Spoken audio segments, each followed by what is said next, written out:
लोकसभा चुनाव को लेकर पहले और दूसरे फेज की वोटिंग हो चुकी है।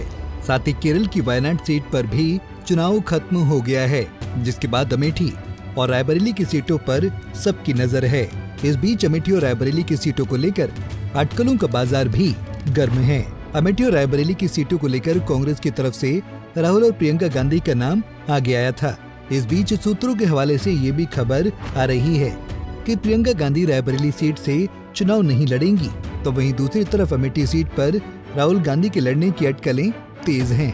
कांग्रेस पार्टी के लिए पावर सेंटर रही अमेठी के कांग्रेस कार्यालय की रंगाई पुताई चल रही है। राहुल बिन अमेठी सून के पोस्टर दिखने लगे हैं। नेताओं का जमघट भी दिखने लगा है, क्योंकि खबर है कि जल्द ही राहुल गांधी अमेठी कैंप करने वाले हैं और वो यहां से चुनाव लड़ने वाले हैं। खुद राहुल गांधी और मल्लिकार्जुन खड़गे ने इस बात के संकेत भी दे दिए हैं। राहुल गांधी ने कहा कि अमेठी पर जो भी मुझे ऑर्डर मिलेगा उसका फैसला सीईसी में होगा।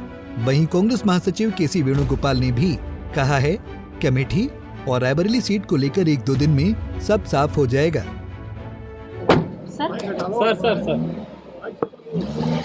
Sir, any name? Sir, everything will when be can clear. we expect, sir? When can we expect? Within 1 or 2 days. Tomorrow we can. 1 or 2 days, everything will be clear. Amethi Raebareli में राहुल जी लड़ेंगे, sir. इस बीच स्मृति ईरानी अमेठी के रण को जीतने के लिए जी जान से जुटी हुई हैं। जहां स्मृति ईरानी ने नामांकन से पहले राम मंदिर में रामलला के दर्शन के साथ अमेठी के कई मंदिरों में पूजा अर्चना की, तो वहीं स्मृति ईरानी ताबड़तोड़ प्रचार के साथ कांग्रेस पर हमले कर रही हैं। मैं इतना ही कहूंगी कि गांधी परिवार की फितरत रही है दूसरों का लूटो और अपनी जेब में डालो, और इसीलिए जब राहुल जी प्रियंका जी सार्वजनिक रूप से कहते हैं कि सबकी कमाई गिनी जाएगी और सबकी कमाई फिर ले ली जाएगी और फिर जिसको वो जी चाहेंगे उसको कमाई बांटेंगे, दैट्स अ कांग्रेस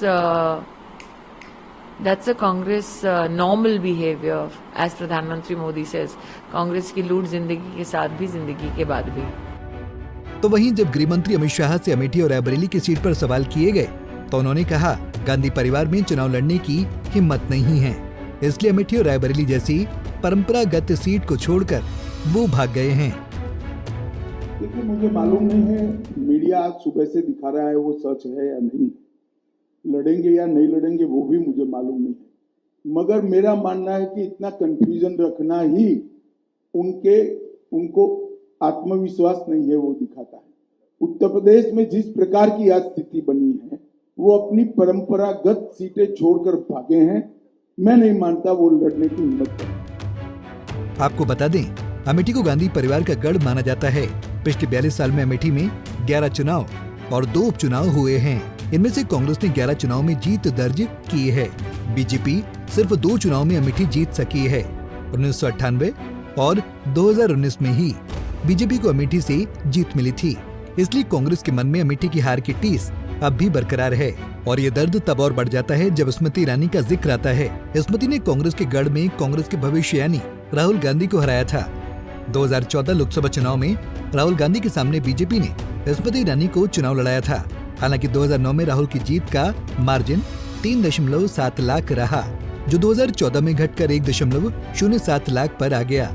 और आखिरकार साल 2019 में स्मृति ईरानी ने राहुल गांधी को 55,000 वोटों से पटकनी दे दी थी।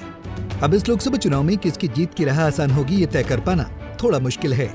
आपको बता दें, अमेठी लोकसभा सीट पर 20 मई को लोकसभा चुनाव के 5वें चरण में मतदान होना है और आगामी 4 जून को चुनाव का रिजल्ट घोषित होना है, जिसके बाद ये साफ हो जाएगा कि अमेठी की सीट पर किसकी ताजपोशी होगी और किसे मात मिलेगी।